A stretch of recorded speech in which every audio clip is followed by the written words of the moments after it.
Hey, I'm Dan Moralez with Northpointe Bank, and I'm here with Rebecca Perkins with At Home Realty.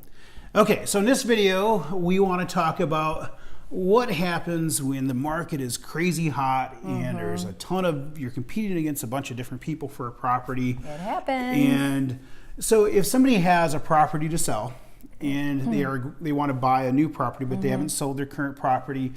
This also happens. So they can write an offer that is, let's say, contingent upon the sale of their house, right? Does that put them at a competitive disadvantage versus somebody who's maybe not contingent?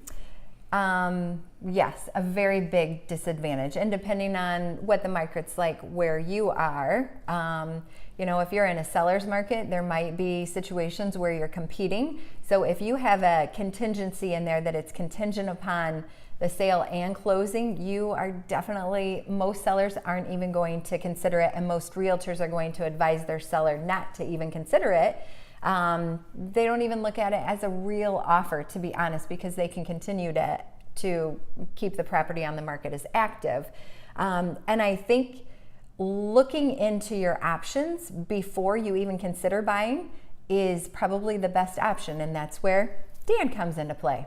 Yes, when it comes to financing, oftentimes I think people talk to an agent first, and there's nothing wrong with that.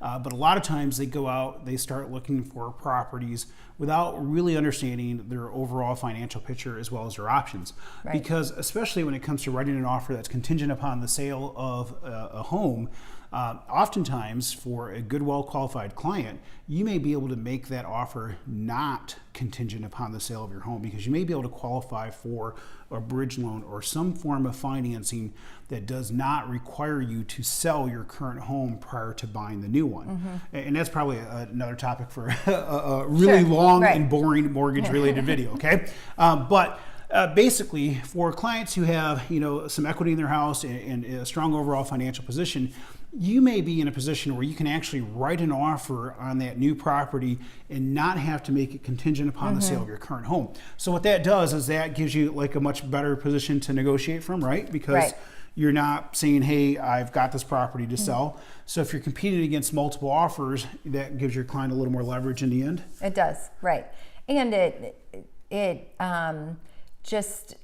it could be worst case scenario, but I think knowing what your options are going into looking at homes in the market it's just the way to go. Yep, especially if you're going to sell a property, right? Because you may make certain assumptions about what the financing for the new place looks like, go through the process of selling your current home and trying to buy a new place. And if you haven't been into the bank to figure out what those financial metrics look like, you may have made some assumptions that are wrong. Right. And you may be surprised to find out that they were wrong. And now all of a sudden, maybe your picture looks a little bit different than what you thought. So we want to help you with that, right? So if you're going to sell a property or buy a property, Rebecca's your contact, and you can reach her at 616-218-6161 or RebeccaPerkinsHomes.com. And I'm Dan Moralez from Northpointe Bank. You can reach me at 616-931-4629, or you can find me online at dan.moralez.com. Thanks for watching. Have a great day. Take care.